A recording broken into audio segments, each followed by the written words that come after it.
Saying hello again to State Representative Tacky Chan of Quincy for our weekly Tacky Talks. How are you, Tacky? Hey, Joe. Very good. On today is Wednesday, and feeling much better after a marathon weekend. Yeah, we thought you might be on vacation at this time, but but not so lucky, right? Well, it's never truly quite a vacation. I mean, we used to have informals every 72 hours, and I have a committee to continue to get bills, especially alcohol local requests to go above the alcohol quotas. So, the staff is now processing the latest set of bills. We're trying to organize a hearing for the 22nd of this month regarding a Boston liquor license request. And given nature as a consumer committee, we're going to still probably have hearings into the fall. We're going to pile them up. It's not like when we did the 2021 into 2022 hearings where we have a whole lot. We're going to try to put 4 or 5 bills into a single place before we have a hearing, just for efficiency. But under Joint Rule 10, we only have 30-day turnaround from the day the bill hits my committee. So I have to have a hearing and I have to have a report within 30 days.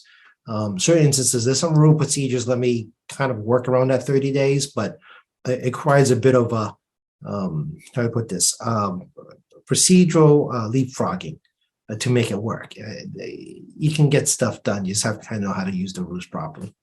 Okay, but currently you're in informal session now, is that right? That is right. Informal session. I plan to start moving some of my technical bills after Labor Day, as you all heard many times from me over and over again. I'm not a committee that has really big, exciting pieces. It's really a lot of small, relevant licensing issues and updates to certain laws because we're in the 21st century, right? So, we're doing a lot of that stuff, and hopefully I can move off the plate this fall after Labor Day, these little pieces every other week.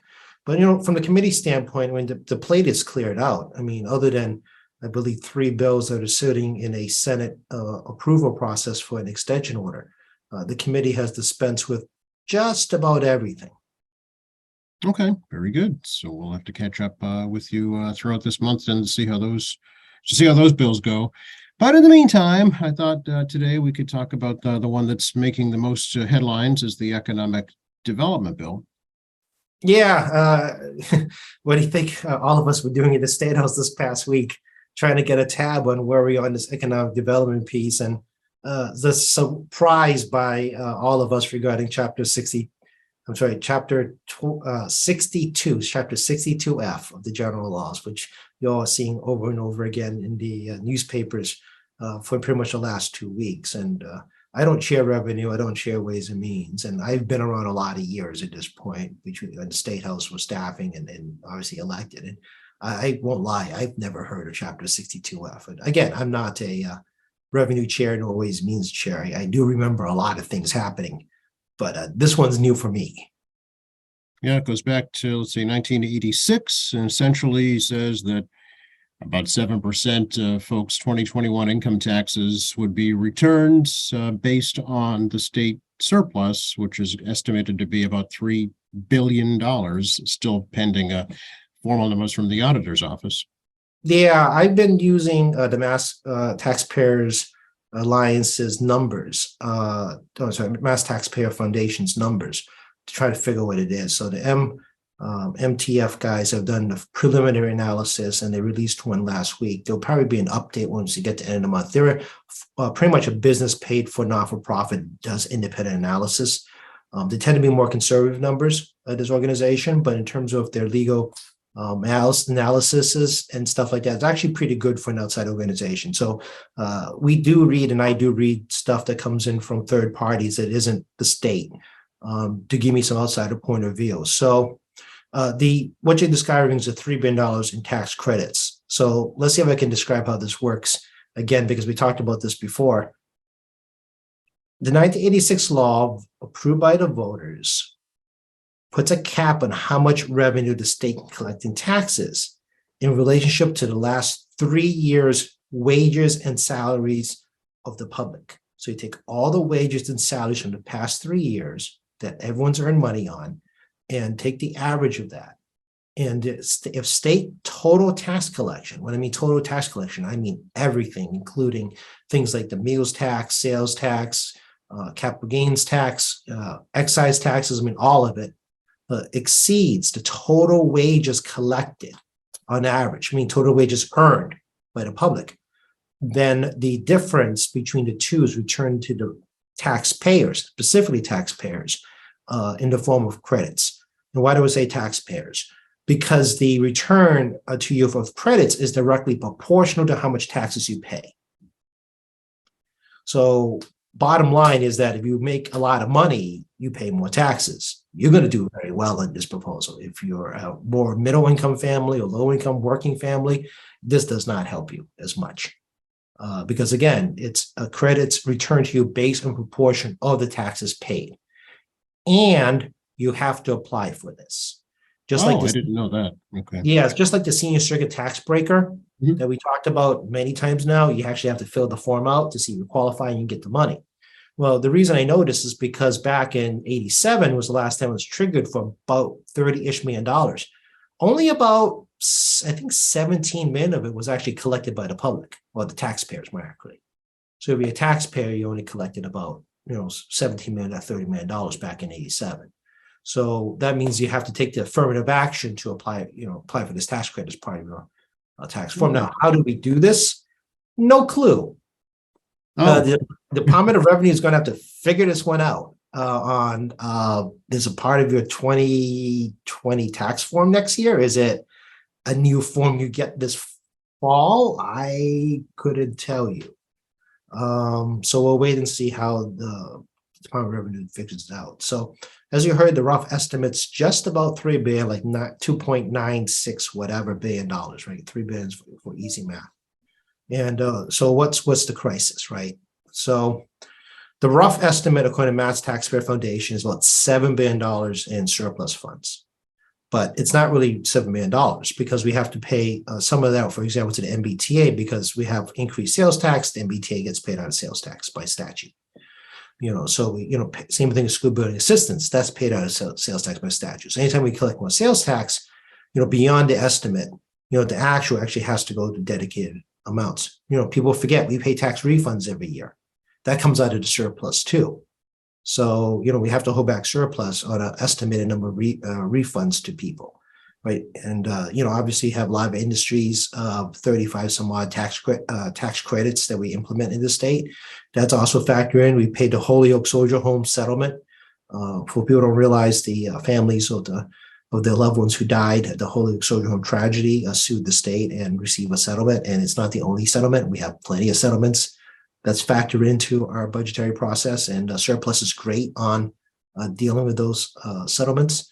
And obviously, COVID-related relief. So, during this whole year, anytime a COVID issue came up, we've been doing, incremental amounts of money to cover those COVID costs to do that. So, the Mass Taxpayer says from the $7 billion rough estimate, they think about 4.7 billion remaining of that rough estimate.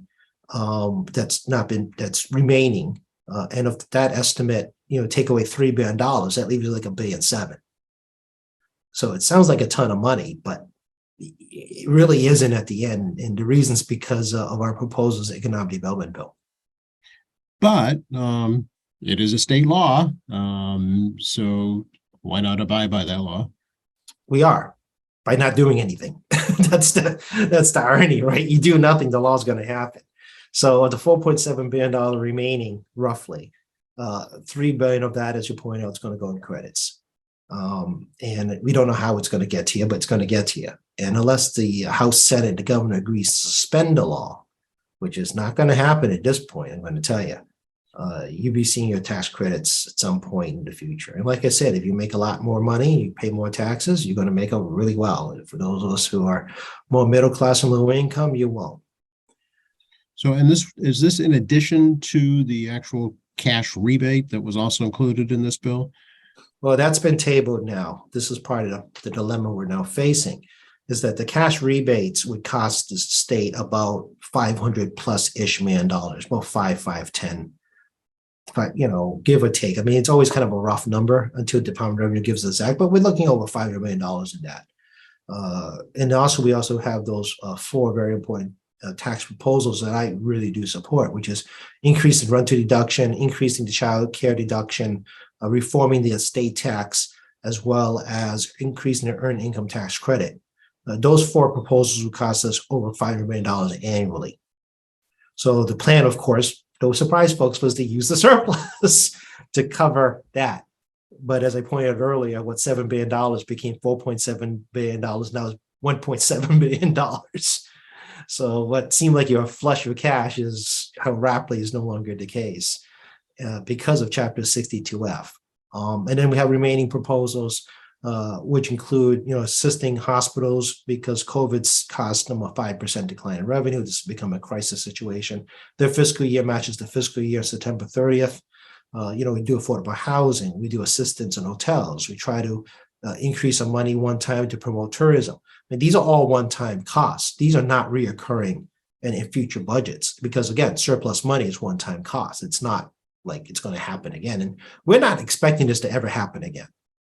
And to initiate Chapter 62F, literally everything have to coincide perfectly. It's basically hitting the lottery to make that happen. The governor, as you're aware, says the state can afford both. It can do the 62F plus the rebates and the tax cuts.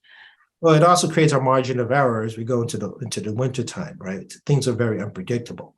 And we'd like to have some space, for lack of a better term, going into the new year, just in case there's a shortfall. As we pointed out already, capital gains has been nosediving for those of us who have 401ks and 457s and 403bs, and those who have your own private portfolio. We all know you're getting crashed on right now, right? And real estate markets slow down.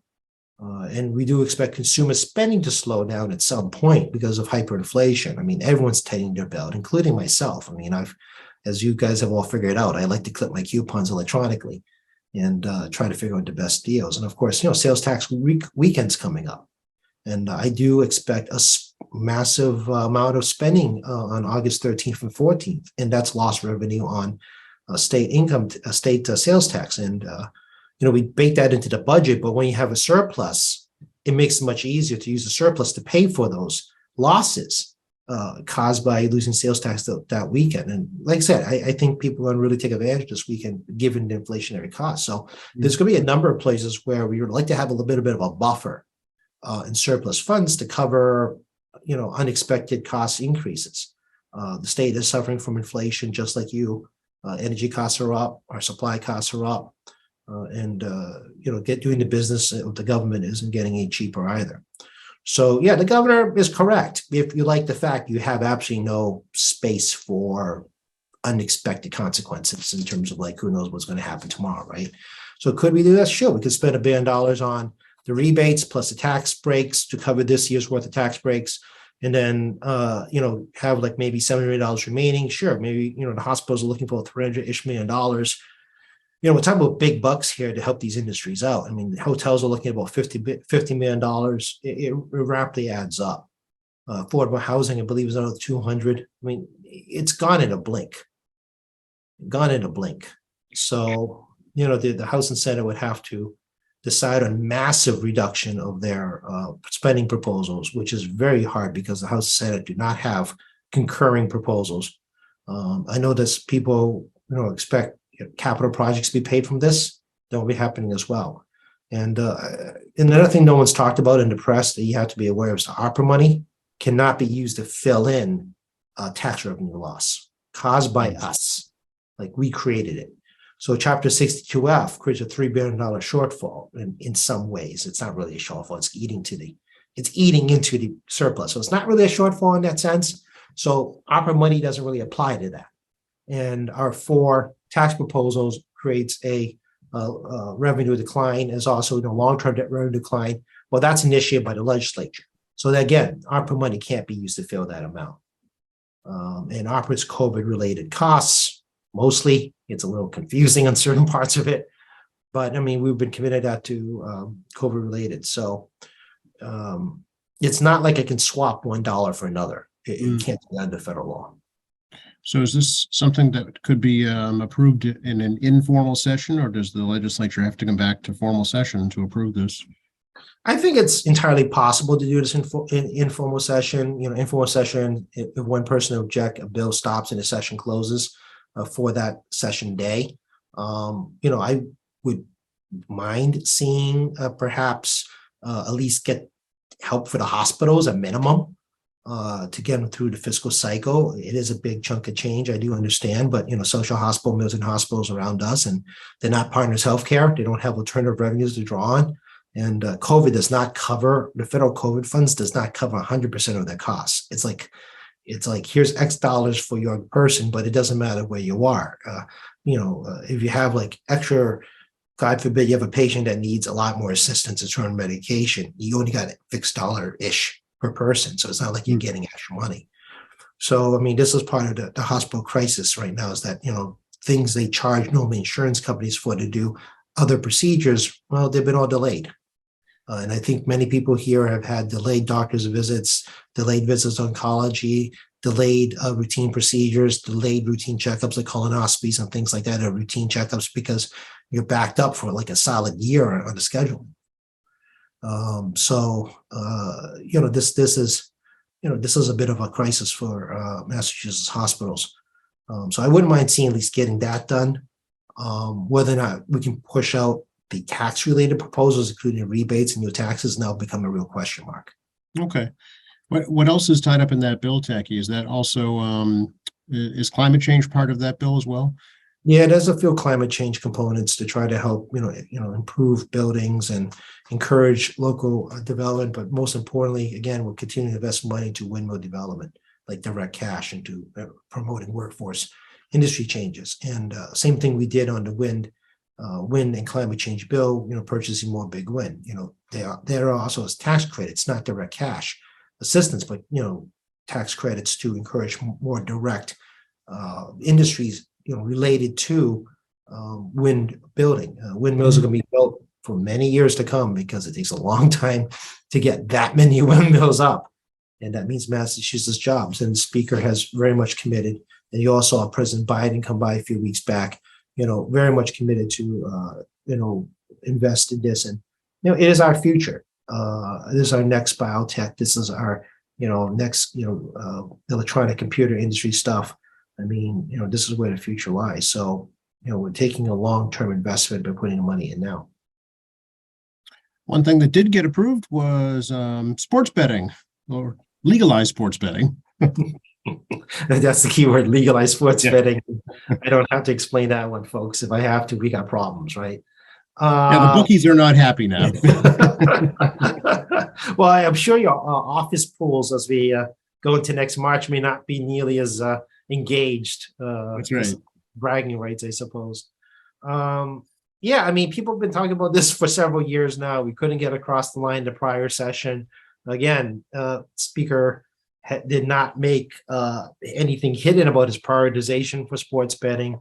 As you saw in the news, that there was a rift between the House and Senate regarding collegiate sports. Let's be honest, folks, collegiate sports is a big part of sports betting. There's a lot of collegiate sports. So the Senate didn't want to do any collegiate sports. The compromise we have is you can't bet on Massachusetts college and universities, but you can bet on them if they make a tournament. Right. Yeah. March Madness is the most obvious one, I guess. Yeah, the bowl games, March Madness, the Frozen Four. Yep. Massachusetts is a big hockey town. People tend to forget that sometimes. And people do bet on hockey. Just saying. So unless you're in a tournament, no. So if you're gonna look at bet on the bean pot, no. Right. Yeah. It's not a tournament game. So hopefully the governor will sign this into law, legalizing sports betting. It's long overdue. The Mass Gaming Commission will oversee it, and the three major gaming facilities in Plainville, Springfield, and Everett, already primed for sports betting. And then you also have mobile sports betting as well, but there's only so many licenses available for sports betting. So there'll be a massive dash by various online sports getting companies to try to get one of the few licenses available. Yeah. See, the revenue estimate is anywhere from like 70 to 80 million. And what would that go towards, Tacky? 45% of it goes to general fund, I think, oh God, this is what happens when you do things late at night. I think 15% goes to local aid. As you guys can tell, I'm not entirely sure Okay, all right. exactly where it goes. I think a portion goes to gambling assistance. Okay. I'm trying to remember where the last portion went. Yeah, I don't know either. That's why I asked. Okay. Yeah, no, this is what happens when you do these long nights. Hang on. We're gonna cheat. I'm at my computer. We're gonna see if I can cheat here. Oh, it's Uh, not cheating when you're looking up accurate information. That's what we're all about here is yeah, let's see if I can find something I can look at here. probably something for public health, I would guess, or workforce development, or maybe education. Yeah, I think it's an education component. Or Okay. hang on. As you guys are now looking at me try to use this what do you call it? This touchpad thing, which still not used to using. One thing that stood out to me was the $5 million fee to apply for a sports betting license. Well, to be frank with you, I mean, we're talking about companies that don't have a ton of overhead. The casinos have already have the infrastructure in place to do sports betting. And if you're online sports betting, I mean, it's coming off your app and computer. I mean, how much do you need in terms of infrastructure support, right? So that's kind of a big part of it. So I mean, if you're have low infrastructure, I mean, why do we want to let you just get even more money? I mean, that's the thing. So I don't feel that bad about it, as you can tell. And I think the revenue estimates for the state is going to be very generous the longer it goes. These businesses are completely online. Margins can be very healthy for them. So all right, here we go. I got it in front of me. So 17.5% will go to the Development Achievement Fund, and 1%, and 1% from the taxes license fees. The rest of the funds go to existing gaming local aid funds, so 27.5%. Well, it's way off there. 27.5% goes to local aid, cities and towns. 9% goes to public health. 45% goes to the general fund. So this Youth Development Achievement Fund and Workforce Investment Funds would be targeted towards a workforce opportunity for low-income and vulnerable youth to promote employment, including state employment as well as private employment. And there's a Youth Development Achievement Fund to provide financial assistance for people who are trying to get to higher education. So there's a target money of 17.5% for youth development, and 1% of the funds would go to scholarship programs and financial assistance. So I mean, this is going to be very substantial for many of us that are going to receive a benefit from this. Yeah, and I didn't hear a lot of complaining about the application fee. So I think these casinos and apps are pretty confident they're going to make a profit on this. I promise you, I got 0 meetings from any sports betting entity complaining about the fees. There you go. That the silence speaks volumes. Well, they're very clear how much money they're going to make in the long run, and this is not a short-term investment from their standpoint. We're talking about a decade and even more of recouping their costs for the fees, and maybe they might be able to get it back inside of less than 3 years. Right. So the business, when you look at licensing and looking at the tax impacts and everything else, they know they're going to make money, but they don't think about it as a 1-year return. They're looking at like 3, 5, 10-year returns. Right, and it's already been legal in, I think, New Hampshire or Rhode Island for several years already. So they're anticipating keeping that here in Massachusetts, I'm sure. Well, as I remind folks, back in my days when I actually did research this, some 20 odd years ago, the gaming industry does track how many people go to different places via airplane flights in general terms. And I hate to tell you all, one of the biggest places to get flights to Vegas is from Boston. Interesting. Not surprising, but interesting. Yeah. Yeah, and they do look at our lottery numbers, and the lottery numbers tell a lot. I mean, we're the highest per capita by far and none on lottery play. So I think wasn't it one of the first state lotteries in the nation? Yep, back in Yeah. 1972, remember correctly. Yeah, So so like 50 years ago. Yeah. 50 years ago, I think we're at 50 years of the lottery now. So, yeah, I mean, they just look at our lottery numbers and realize, holy, you guys like to bet. Oh, speaking of, where's online lottery stand, or does it? Well, it was part of the economic development bill, which is Oh, no longer with us, oh, all right. Okay. as far as I can tell thus far. And there's a lot of initiatives that were part of the economic development bill, ranging, again, on the backside, it's not cash. Everything from fair housing to iLottery to transportation issues to climate change issues. There was a lot of stuff packed into this. Happy hour. I think happy hour was in there too. Local approval happy hour was in there as well. So not to say all those issues would have survived the conference committee, but the conference committee had to get past hurdle one, is how to pay for this. Right. And if you combine the Senate and House proposals, all that money together, because nobody wants to give up what they want. Right. This is how it works, guys. You don't want to get what you want, but you got to compromise to get there. If they couldn't figure out how to pay for it, then the rest of the information becomes really a non-starter. Right. The economic development portion of it seems to be the most important. Yeah, there is a portion that's bonded as well, but that's for a lot of state-related capital projects. But again, we also got the judicial bond bill that came out. We also have the $11 billion, $11.8 billion actually, transportation infrastructure bond bill that matches the federal funds. So I mean, yeah, there's some important urgency regarding infrastructure development for private sector in terms of a lot of roads, bridges, utilities, broadband, all that stuff. But we do have other bond bills that are out there that won't address exactly what economic development does, but will be put to good use as part of the larger state infrastructure. Yeah. Speaking of transportation, Tacky, since we last talked, the T is having even more issues. Yeah, it's about 12:33 as we're talking, and I was running around errands this morning because I was kind of wiped out and lost a weekend running errands.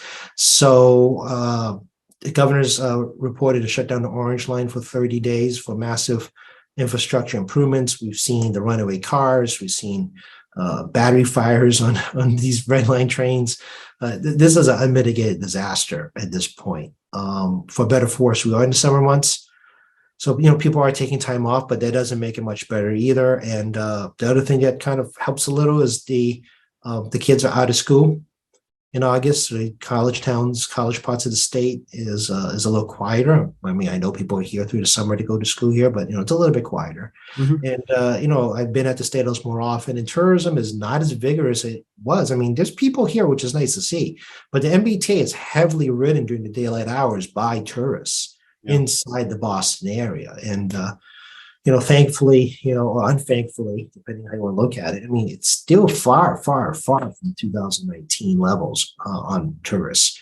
You can tell by walking the street. I mean, you go downtown at the Boston Common, just kind of walk around, you can see the lack of people. It's very obvious if you work and live in the area. So, I mean, there's MBTA funding as part of the infrastructure bill, transportation infrastructure bill. We're hoping that it's going to be the next administration, most likely. I mean, it's not going to be Governor Baker, but they're going to make good use of that money to address the T issues. And it goes back to the fact that there's not enough people working there. I mean, I'm aware that there's a huge postings now for a lot of jobs. And, I'm not going to lay blame, but I mean, one of the most common ways in the private sector on saving money is to cut workers. Mm-hmm. Or force them into retirement. The MBTA is, in many ways, is being run just like a private business. And now you're seeing the consequences of that really up and close in the central service. You probably have felt this in private sector areas, but never really thought about it as hard. The MBTA puts it right in front and center in your face when you do that level of employee reduction. And the governor's correct. They spent billions of dollars in infrastructure, but you still need people to run the system. Right. Yeah. And more of the, I guess, everyday frontline workers rather than the upper level management workers. Well, absolutely. I mean, you guys are probably not surprised to hear this out of my mouth, but the more trickle information out of the T, people like to talk. Upper management has been very top heavy through Deval Patrick and into the Baker administrations. And they also have no transportation experience, like none. So you have people running a transit system that has no experience running transit, especially in the management level. And they think they're smarter than people working. And as a result, the workers do what they're told, and well, that's what you got today. So, I mean, people love to beat up on the union. People love to beat up on the people on the ground, but somebody's got to tell what the people on the ground to do, and that's called management. Right. Yeah. It's going to be many decades, I think, going forward and before it's a world-class system, at least. Oh, it was never a world-class system. I mean, it's a world-class system 110 years ago when it was the That's only right. system. That's right. I'm sorry to say that, folks, but it was only world-class, but it was the only one in the country. The 110-year-old system is the oldest one in the United States. It's the second oldest one on the planet. Most of the public transit you'll see that's not New York, it's not London, it's not Boston, were built closer within the last 50 years. And New York has a relatively interesting system because they have dual tracks, meaning they can take a train onto a dual track if it breaks down, or they can take an entire other track apart for maintenance. And the other car a train would use the other track. Massachusetts not run a dual track system. And if you guys look out the window, you can see why. There ain't a lot of space. Right. Yeah. It sounds like they need some experience from some of these newer systems, maybe in other parts of the world, to bring it here. Yeah, I mean, not surprising. Some places does actually outsource their management and operations, essentially privatization. So it's been a long time now because of COVID. My last conversation with the Hong Kong government, they were actually outsourcing their privately financed public-private finance public transit system, the MTR. And it's public-private because while it is a privately run entity, the revenues are set by the government. Much like how we do utility companies, you have to go back and justify your costs. Japan, also I found out has a privately run system, but also it's government mandated and also government control regarding its rates, the fares and revenues. On the flip side, in Japan, they didn't actually pick one company. In Tokyo, they picked four. Oh. And the four systems don't talk to each other. So you're stuck with four different pass systems. I learned that when I got there trying to get from place to place on my Japanese junket back in 2000, what was it, 16 now? It's been like, everything's like forever ago. And we're trying to use the train system. And I was like, oh, this fare doesn't work here. This passes. No, you have to get a different one. I'm like, what? But I just walked across from the other station. You just changed companies. You didn't even know it. Yeah. Yeah. It's like into the same space. I was like, what do you mean I have to get another? There's not even a transfer. It's just literally had to buy another company's fare system. I was like really surprised. Yeah, other than that, trains are really efficient. Other than fact, if you had to pay for anything, the trains themselves were really efficient. But it's also true. I mean, also a different cultural regarding train systems, and also the fact that it is true they do cram as many people as they can into a train. I mean, I've seen the pictures. Yeah. Yeah, that's not false. They put a lot of people on a train. I want to talk world affairs for a little bit, Tacky. Nancy Pelosi did it. She went to Taiwan. Yeah, I kind of expected she would. I mean, I think the Chinese and the U.S. media is making a whole lot about nothing, to be honest with you. I mean, Newt Gingrich was the last one went over, I believe, in '96. China's response was sail some ships through the strait. Clinton responded by sailing an aircraft carrier through the strait. I fully expect that the Chinese government will fly some planes within the strait and maybe send some warships through. I fully expect President Biden's going to send some planes and fly through the strait and send some warships through. This is not an uncommon event. They do the same thing between Japan and China, and Korea and Japan, and Korea and China, as well as between the Philippines and China. I mean, U.S. warships always just kind of patrol the area because, again, 40% of all shipping comes through those regions. So, I mean, it's a major economic interest for the U.S. to maintain stability in that area, which China, through its fabricated islands, trying to change its international waters through these manufactured islands, create some instability in the region, not just for the U.S. It creates instability for everybody else that lives there. I think we get so U.S. oriented, we kind of forget the impact on people that, have to look at these things every day. Right. And think about how it impacts their ability to fish. put out recreational, cruise ships-ish type stuff, their ability to move their own cargo through the area, international waters. So, there's a lot of things the US there that, impacts local folks that frankly, cannot have an aircraft carrier. I mean, it's not like you're going to see the Philippines have an aircraft carrier, like, a modern US aircraft carrier. And China just, finished and put out to sea their latest aircraft carrier, which is, the newest, greatest, most modern thing at the moment. But I mean, reality doesn't mean anything in the bigger scheme. Yeah, it's good for news headlines, but she's technically the most third powerful person in our government because of the secession order of president, vice president, speaker of the House, and the speaker pro tem, or the longest serving, Senate president, longest serving senator. I believe it's president, vice president, speaker, and I think it's the longest serving senator. And then, you move through the succession chain by statute from there. So from an optics standpoint, if you know nothing about US government and you got propagandists, you brought the third highest ranking official in the US. Right. We all know, we live here. We all know, the secession plan. Last time anyone got it was Gerald Ford. And that was a whole bunch of very unusual circumstances to get to Gerald Ford. So as a result, it's a whole lot of news, and it'll blow over in a week or so, and a lot of serious consequences. No, I mean, it has become like, if anyone knows the international affairs, serious consequences continue to be the regular term for everyone, but no one knows what you're talking about. Yeah, I think there was some kind of a cyber attack on Taiwan that they connected back to the Chinese government.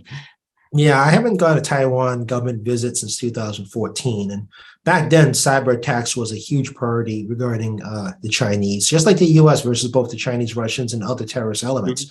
They've been doing cyber tech protections. They've been doing a lot more monitoring regarding false news, especially as it impacts the Taiwanese elections. Big surprise, people, a foreign government influencing a democratic election somewhere else. It's not uniquely just our problem. Right. So, I mean, that's a big issue for them. They try to, keep out foreign influences, particularly through the newsprint, through the television, and especially through the internet. And since no country has as much First Amendment right protections as we do, it is easier in many ways for them to, for lack of a term, censor people out, and if they feel that they are a foreign, if they're actually a foreign threat. Yeah. Surprisingly, Russia hasn't said a whole lot about Pelosi's visit at all. Of course not. They got a little problem of their own. And this idea of the Chinese-Russian alliance, I think it's more of an arrangement than an alliance. Yeah.